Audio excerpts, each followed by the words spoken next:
Vous ne comprendrez jamais vraiment une femme jusqu'à ce que vous regardiez ce qu'elle essaie de cacher d'elle-même.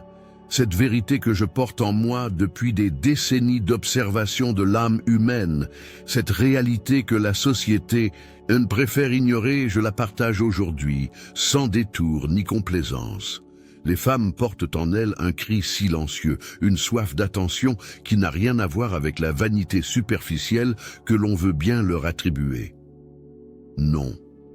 Ce besoin d'attention est bien plus profond, bien plus tragique. C'est le reflet d'une condition existentielle particulière, celle d'êtres qui ont appris à exister à travers le regard de l'autre, qui ont construit leur identité sur les fondations fragiles de la validation externe. Dans ce monde absurde, où nous sommes tous condamnés à être libres, les femmes portent un fardeau supplémentaire, celui d'avoir été éduquées à croire que leur valeur dépend de leur capacité à être désirées, admirées, choisies. Cette éducation invisible mais omniprésente crée en elles une faim insatiable de reconnaissance qui se manifeste de 1000 façons différentes. Aujourd'hui, je vous invite à plonger dans cette vérité inconfortable, à explorer les méandres de cette nécessité féminine d'attention qui révèle en réalité notre propre échec collectif à comprendre la condition humaine dans sa complexité. Car derrière chaque geste, chaque mot, chaque silence d'une femme se cache cette question fondamentale, suis-je suffisante? Une question qui résonne avec l'absurdité même de notre existence. Le désir des femmes ne suit aucune logique cartésienne. Il navigue entre contradictions et paradoxes, révélant une vérité plus profonde sur la nature humaine elle-même. Observez une femme dans ses élans les plus authentiques. Elle peut désirer ardemment ce qu'elle fuit, fuir ce qu'elle désire le plus. Cette apparente incohérence n'est pas un défaut, c'est la manifestation pure de la condition absurde de l'existence. Les femmes ont appris à désirer en fonction du regard masculin, puis se sont rebellées contre cette programmation, créant un labyrinthe émotionnel où elles-mêmes se perdent parfois. Elles veulent être désirées, mais refusent l'objectification, cherchent la passion, mais craignent de perdre leur autonomie, aspirent à l'amour inconditionnel, tout en gardant leurs conditions secrètes. Cette complexité du désir féminin révèle une quête existentielle profonde, celle de concilier leur nature authentique avec les attentes sociales, leurs besoins d'amour avec leurs besoins de liberté. Dans cette tension permanente naît une forme particulière d'angoisse, celle de ne jamais être comprise dans leur totalité. Le désir féminin devient alors un acte de résistance contre l'absurde, une tentative de créer du sens dans un monde qui leur impose des rôles contradictoires. Quand une femme désire, elle ne fait pas que choisir un objet de désir, elle affirme son existence contre un monde qui voudrait la réduire à ses fonctions reproductives ou esthétiques. C'est pourquoi comprendre le désir féminin nécessite d'abandonner nos grilles de lecture masculine et d'accepter que leur logique suit des chemins que notre rationalité ne peut pas toujours emprunter. Dans cette acceptation réside peut-être la clé d'une compréhension plus profonde de l'autre. Derrière chaque femme forte se cache une carence silencieuse, un vide qu'elle tente de combler par ses accomplissements, ses responsabilités, ses sacrifices. Cette force qu'on leur attribue si volontiers n'est souvent que l'armure qu'elles ont forgée pour protéger leur vulnérabilité fondamentale. La société moderne a créé un mythe pernicieux, celui de la femme qui peut tout gérer, tout porter, tout endurer. Ce mythe les condamne à une forme particulière de solitude, celle de ne jamais pouvoir montrer leur faiblesse sans être jugées défaillantes. Alors, elles portent leur fardeau en silence, sourient quand elles souffrent, consolent quand elles auraient besoin d'être consolées. Cette carence silencieuse se manifeste dans leur besoin constant de prouver leur valeur, de justifier leur place, de démontrer qu'elles méritent l'amour qu'on leur donne. Elles deviennent expertes dans l'art de donner pour recevoir, d'anticiper les besoins d'autrui pour s'assurer de rester indispensables. Mais cette stratégie de survie émotionnelle crée un cercle vicieux. Plus elles donnent, plus on attend d'elles, moins elles osent exprimer leurs propres besoins. Le silence devient leur prison dorée et leur force apparente, leur plus grande faiblesse. Observer une femme dans ces moments de solitude révèle souvent cette carence cachée. Ce regard dans le vide qui cherche une validation qui ne vient pas, cette fatigue qui dépasse la simple épuisement physique, cette question silencieuse qui traverse ses yeux. Quand sera-ce mon tour d'être prise en charge ? Cette carence n'est pas un défaut personnel, mais le produit d'une société qui a appris aux femmes à exister pour les autres avant d'exister pour elles-mêmes. Reconnaître cette réalité n'est pas les diminuer, c'est leur rendre leur humanité. La sexualité féminine recèle des territoires sombres que peu osent explorer. Pour beaucoup de femmes, le sexe devient un langage secret, une monnaie d'échange, un bouclier contre la douleur existentielle. Dans l'acte sexuel, elles trouvent une forme temporaire de validation, une preuve éphémère de leur désirabilité, une évasion momentanée de leurs questionnements intérieurs. Cette utilisation du sexe comme mécanisme de défense révèle une vérité troublante. Nombreuses sont celles qui n'ont jamais appris à séparer leurs valeurs personnelles de leur capacité à susciter le désir. Le plaisir sexuel devient alors secondaire face au besoin de se sentir choisi, voulu, temporairement indispensable. Observez les comportements sexuels féminins avec cette grille de lecture. Combien de fois le sexe sert-il à éviter une conversation difficile, à réparer une blessure narcissique, à retrouver un sentiment de contrôle? Dans l'intimité physique, elles cherchent souvent l'intimité émotionnelle qui leur manque ailleurs. Cette instrumentalisation inconsciente de leur propre sexualité crée une forme particulière d'aliénation. Elles deviennent étrangères à leurs propres désirs authentiques, perdues dans la performance de ce qu'elles pensent que l'autre attend d'elles. Le plaisir devient un théâtre où elles jouent le rôle de la femme désirable, plutôt que d'être simplement elle-même. La tragédie réside dans le fait que cette stratégie, loin de combler leur vide intérieur, l'approfondit. Chaque relation sexuelle vidée de son authenticité les éloigne un peu plus de leur propre vérité, créant une spirale de déconnexion avec leur propre corps et leurs propres besoins. Comprendre cette dynamique n'est pas porter un jugement moral, mais reconnaître une souffrance souvent ignorée, celle de femmes qui utilisent leur corps comme un pont vers une connexion émotionnelle qui leur échappe par d'autres moyens. Les femmes vivent dans une tension permanente entre deux forces apparemment contradictoires, le besoin de contrôler leur environnement et l'aspiration profonde à l'abandon total. Cette dualité traverse tous les aspects de leur existence, créant une complexité psychologique que peu comprennent vraiment. D'un côté, elles développent des mécanismes de contrôle sophistiqués. Elles anticipent, planifient, gèrent les émotions de leur entourage, maintiennent l'harmonie familiale et sociale. Ce contrôle leur donne l'illusion de la sécurité dans un monde qu'elles perçoivent comme imprévisible et potentiellement hostile. De l'autre côté, au plus profond d'elles-mêmes, beaucoup rêvent secrètement de pouvoir tout lâcher, de se laisser porter, de faire confiance à quelqu'un d'autre pour prendre les décisions. Cette aspiration à l'abandon n'est pas de la faiblesse, c'est l'expression d'un épuisement existentiel face au poids constant des responsabilités. Cette dualité se manifeste particulièrement dans leurs relations amoureuses. Elles peuvent être autoritaires et contrôlantes dans certains domaines, tout en aspirant à rencontrer quelqu'un de suffisamment fort pour qu'elles puissent enfin baisser leur garde. Elles testent leur partenaire. Sont-ils assez solides pour supporter leur force et assez sensibles pour accueillir leur vulnérabilité? Le paradoxe tragique réside dans le fait que plus elles exercent de contrôle, plus elles s'éloignent de cette possibilité d'abandon qu'elles désirent. Leur force devient leur prison, leur compétence devient leur condamnation à l'autonomie forcée.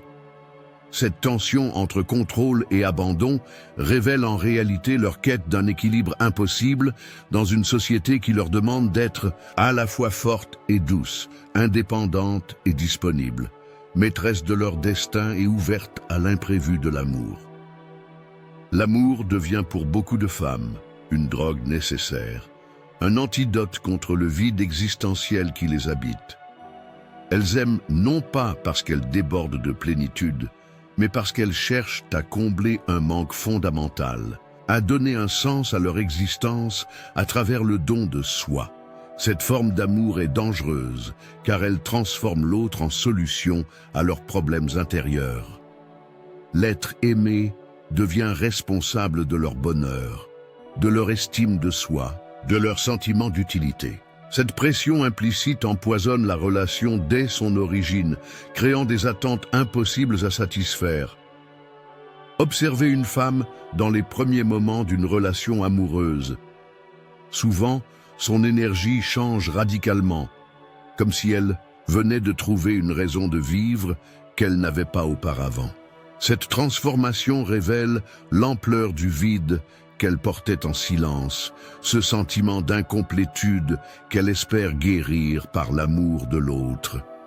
Le tragique de cette situation réside dans le fait que cet amour-remède ne peut pas fonctionner durablement.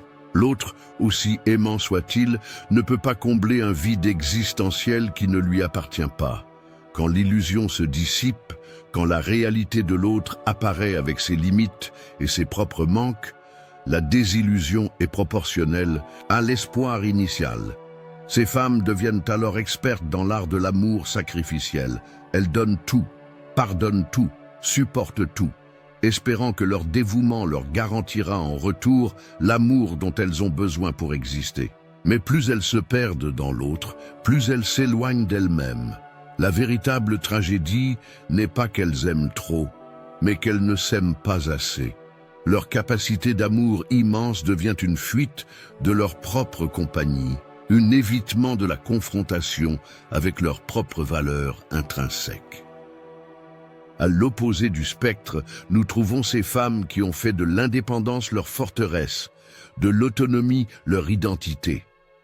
Mais derrière cette indépendance revendiquée se cache souvent une peur profonde de l'amour, une terreur de la vulnérabilité que représente l'ouverture à l'autre. Ces femmes ont souvent été blessées dans leurs tentatives d'amour précédentes, ou ont grandi en observant les dégâts que peuvent causer les relations dysfonctionnelles. Elles ont tiré une conclusion logique mais tragique. L'amour est un danger dont il faut se protéger. L'indépendance est la seule garantie de sécurité. Leur indépendance devient alors performative. Elles accumulent les preuves de leur autosuffisance. Elles construisent des vies parfaitement organisées où l'autre n'est pas nécessaire. Carrière brillante, cercle social solide, hobbies épanouissants, tout est mis en place pour démontrer qu'elles n'ont besoin de personne. Mais cette indépendance cache un paradoxe cruel. Plus elles deviennent compétentes et autonomes, plus elles s'éloignent de la possibilité de vivre l'interdépendance saine que peut offrir l'amour. Leur force devient un mur qui les protège, mais les isole aussi de la connexion humaine profonde qu'elles désirent, secrètement.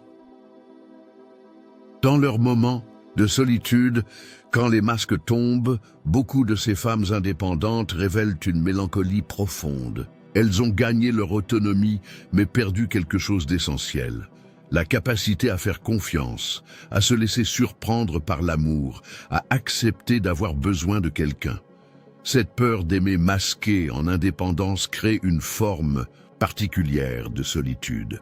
Celle de femmes qui ont tout pour être heureuses, selon les standards sociaux, mais qui portent en elles la nostalgie d'une vulnérabilité qu'elles ne s'autorisent plus à vivre. L'une des plus grandes tragédies de la condition féminine moderne réside dans cette prison dorée qu'est l'idéalisation de l'amour romantique. Dès leur plus jeune âge, les femmes sont nourries d'histoires où l'amour résout tout, où le prince charmant apporte la complétude, où la fusion amoureuse représente l'aboutissement ultime de l'existence. Cette programmation culturelle crée des attentes impossibles qui empoisonnent leurs relations réelles. Elles cherchent, dans l'amour humain, nécessairement imparfait, la perfection des contes de fées. Chaque déception devient une preuve que cet amour n'était pas le bon. Chaque conflit une indication qu'il faut chercher ailleurs. L'idéalisation les empêche de voir l'amour réel, celui qui grandit dans l'acceptation mutuelle des imperfections, qui se construit dans la durée plutôt que dans l'intensité, qui trouve sa beauté dans l'ordinaire plutôt que dans l'exceptionnel. Elles passent à côté d'amours authentiques parce qu'ils ne correspondent pas à l'image parfaite qu'elles portent en elles. Cette prison romantique les maintient dans un état d'attente perpétuelle. Attente du grand amour, attente du geste parfait, attente de la déclaration qui changera tout. Dans cette attente, elles oublient de vivre le présent, de construire des relations réelles avec des personnes réelles. Plus tragique encore, cette idéalisation les empêche de développer leur propre complétude. Pourquoi travailler sur soi? Explorer ses propres profondeurs, développer sa propre richesse intérieure si l'amour romantique est censé tout résoudre. L'autre devient la solution à des problèmes qu'elles seules peuvent résoudre. Le réveil est souvent brutal. Découvrir que l'amour réel demande du travail, que la passion s'estompe, que la vie quotidienne reprend ses droits. Beaucoup préfèrent alors fuir vers un nouvel idéal, plutôt que d'accepter la réalité complexe mais riche de l'amour authentique. Le silence émotionnel des femmes est peut-être l'un des phénomènes les plus destructeurs et les moins compris de nos relations contemporaines. Contrairement aux stéréotypes qui les dépeignent comme émotionnellement expressives, beaucoup de femmes ont développé une forme sophistiquée de mutisme émotionnel qui mine leurs relations de l'intérieur.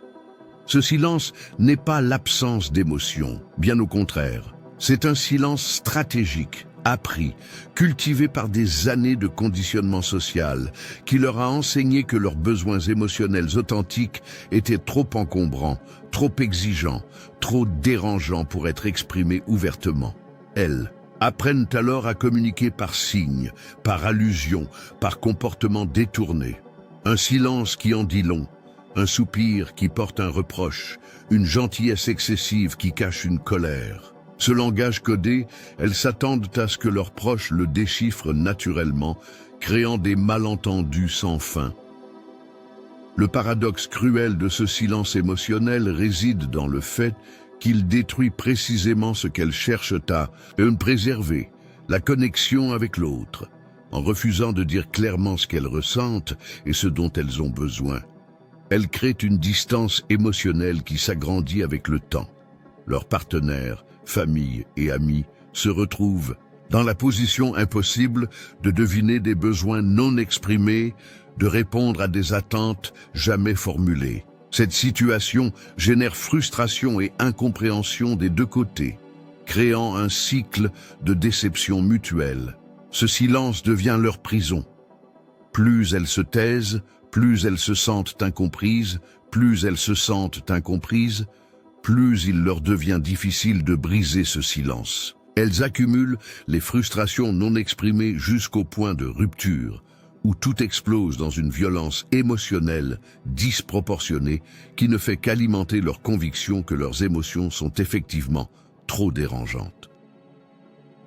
Briser. Ce silence émotionnel nécessite un courage particulier, celui d'accepter d'être vulnérable, d'être potentiellement rejeté, mais aussi d'être enfin comprises et aimées pour ce qu'elles sont vraiment, plutôt que pour l'image parfaite qu'elles tentent de maintenir. Nous voici arrivés au terme de cette exploration des territoires sombres de l'âme féminine. Si vous avez suivi ce voyage jusqu'ici, c'est que quelque chose en vous a reconnu ces vérités, ces patterns, ces souffrances silencieuses qui traversent l'expérience féminine contemporaine.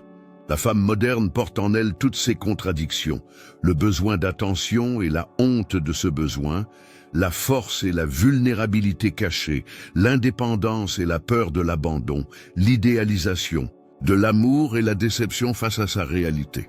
Ces contradictions ne sont pas des défauts à corriger, mais des facettes de la condition humaine dans sa complexité. Comprendre ces mécanismes n'est pas les excuser ou les encourager, c'est reconnaître la profondeur de l'expérience humaine féminine dans toute sa richesse troublante. C'est accepter que derrière chaque comportement apparemment irrationnel se cache une logique émotionnelle forgée par des années de conditionnement social et de blessures personnelles. Le besoin d'attention des femmes, loin d'être une faiblesse superficielle, révèle une quête existentielle fondamentale, celle d'exister pleinement dans un monde qui leur a souvent appris à n'exister qu'à travers le regard d'autrui. Ce cri silencieux que personne n'entend est en réalité un appel à la reconnaissance de leur humanité complète, avec ses zones d'ombre et ses aspirations les plus profondes. Si vous êtes une femme et que vous vous êtes reconnue dans ces lignes, sachez que cette reconnaissance est déjà le début d'une libération possible. Voir ses propres mécanismes, c'est commencer à s'en affranchir. Si vous êtes un homme et que ces mots ont éclairé certains mystères féminins qui vous échappaient, alors peut-être pourrez-vous regarder les femmes de votre vie avec plus de compassion et de compréhension. Car au final, nous sommes tous des êtres en quête de sens dans l'absurdité de l'existence, tous des chercheurs d'amour dans un monde qui nous apprend souvent à nous en méfier, tous des porteurs de blessures qui tentent de guérir par des moyens parfois détournés. Si ce contenu a touché quelque chose au fond de vous, considérez-vous inscrire à cette chaîne. Ici, nous parlons de ce que beaucoup évitent, et vous n'avez pas besoin de traverser ces questionnements seuls.